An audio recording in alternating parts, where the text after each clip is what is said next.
Zakat al-Fitr.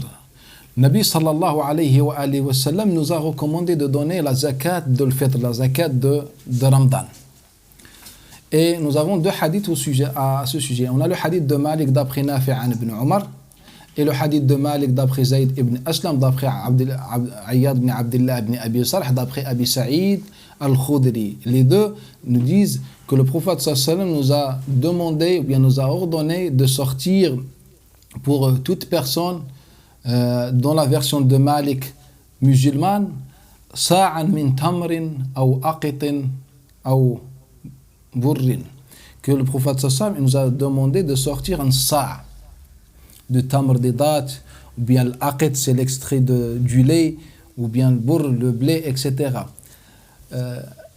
Est-ce qu'on peut sortir uniquement cette matière première, c'est-à-dire des pâtes ou du blé ou des dates, ou on peut sortir de l'argent? La première question. La deuxième question, quelle est la quantité de cela et quelle est la valeur, si on peut avec l'argent bien sûr, quelle est la valeur de la zakat de al-fitr? Pour la quantité, le prophète sallallahu alayhi wa sallam nous dit sa', et sa' équivalent à arba'at amdad. Donc, selon les Shafi'ites et les Malikites, il est équivalent à environ plus de 2 kilos. Environ légèrement plus que 2 kilos. Maintenant, de quelle matière? Là, le prophète sallallahu alayhi wa sallam parlait le langage de son peuple. Dans son peuple, par exemple, les dates représentaient un plat principal, contrairement à nous. Est-ce qu'on peut sortir les dates maintenant? Non, on ne peut pas sortir les dates maintenant, dans cette époque. On ne peut pas sortir les dates, car maintenant les dates ne font pas partie de notre nourriture actuelle. On sort, peut-être dans un autre pays, on peut sortir les dates. Dans notre époque, selon les Malikites et les Shafi'ites, on sort uniquement la matière mentionné dans le hadith du prophète sallam par rapport à la tradition des peuples. Par exemple, nous, on consomme souvent le riz, les pâtes, etc. Donc, on sort ce qui est équivalent à 2 kilos de pâtes ou bien de riz, en se référant au prix moyen du marché. C'est-à-dire, tout musulman peut se diriger au marché ou à un magasin et il regarde le prix des pâtes, du riz ou autre, et puis il sort 2 kilos. Il sort 2 kilos pour lui. Ça d'après l'école malikite et shafi'ite. Chez les hanafites, le sa' il fait arba'atu amdad. Sauf que al-mud chez les hanafites il a plus de quantité que le mud chez les malikites et les shafi'ites. Donc le mud chez les malikites et les shafi'ites, il fait environ ritl wa thuluth. Chez les hanafites, il fait environ ritlayn. Donc légèrement plus que celui des malikites et shafi'ites. Donc en faisant la conclusion, on dit que as-sa' dans le hadith du prophète sallallahu alayhi wa sallam est équivalent à 3 kilos, un peu plus légèrement. Ça d'après l'école, la quantité et le poids d'après l'école hanafite. Sauf que l'école hanafite autorise de sortir la valeur aussi. Dans l'école hanafite, on peut sortir la nourriture du peuple, c'est-à-dire les pâtes ou autres, comme on peut sortir aussi sa valeur. Pour quelle raison? Le Nabi sallallahu alayhi wa sallam dans le hadith de Bukhari, il nous dit Ughnuhum fi dhalika al-yawm, rendez-les riches à ce jour-là, dans ce jour-là. C'est-à-dire rendez les pauvres riches dans ce jour-là. Donc ils ont pris cette remarque du prophète sallallahu alayhi wa sallam qu'il parle d'une richesse. Si la richesse s'applique dans une société particulière en donnant de l'argent, donc il est préférable de donner l'argent. Et ce qui est sunnah, c'est donner l'argent d'après les hanafites. Car le Nabi sallallahu alayhi wa sallam, il nous a pas dit remplissez leur ventre par exemple. Il nous a dit rendez-les riches.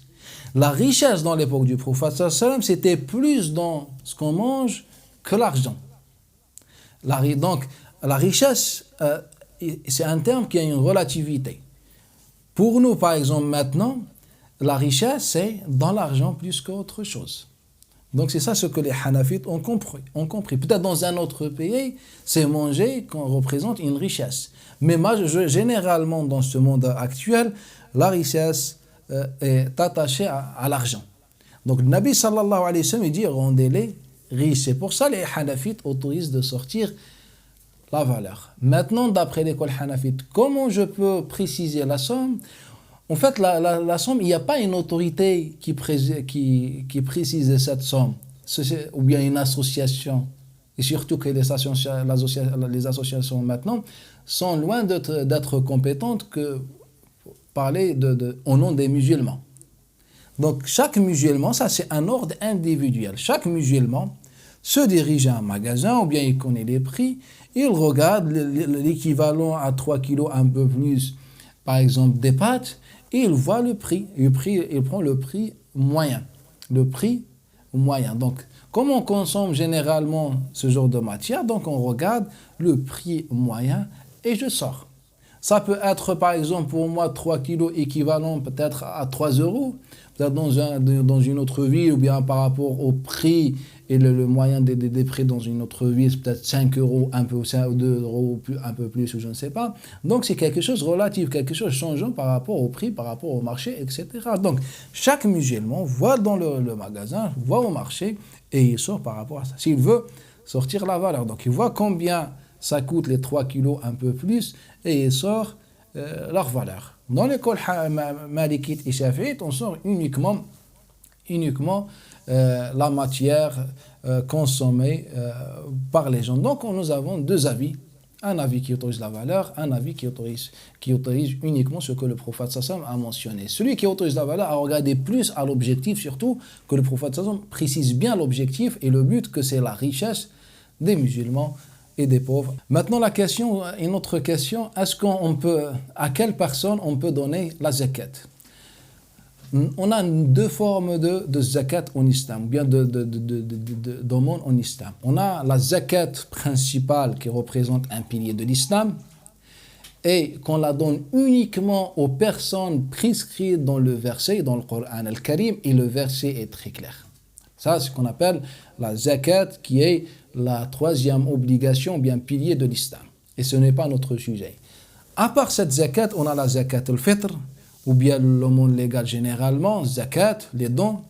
Il n'y a pas de divergence à ma connaissance que l'aumône, à l'exception de la zakat, on peut la donner aux personnes qui ont la condition de la nécessité, qu'ils soient musulmans ou non musulmans, qu'ils soient musulmans ou non musulmans. Et c'est pour cela Allah Ta'ala a fait descendre le verset de la sourate al-Baqarah. Laysa alayka hudahum bal Allah yahdi man yasha.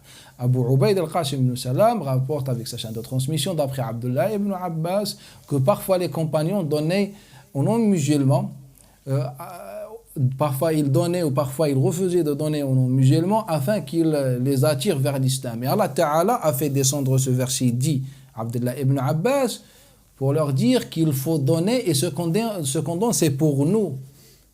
C'est-à-dire pour nous purifier, pas pour les autres.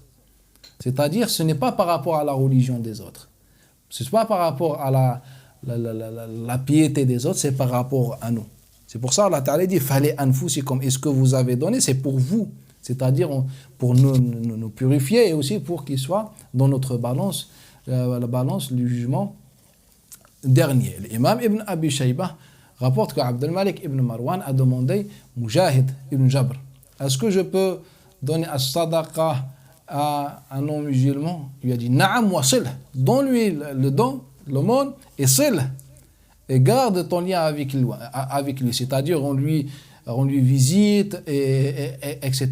Fais la sila entre toi et lui. Ala kulli hal, on peut donner la zakat à toute personne ou organisme qui peut transférer, ou bien sûr qui est point de confiance, qui peut transférer cet argent en nécessiteux, donc qu'il soit musulman ou non musulman.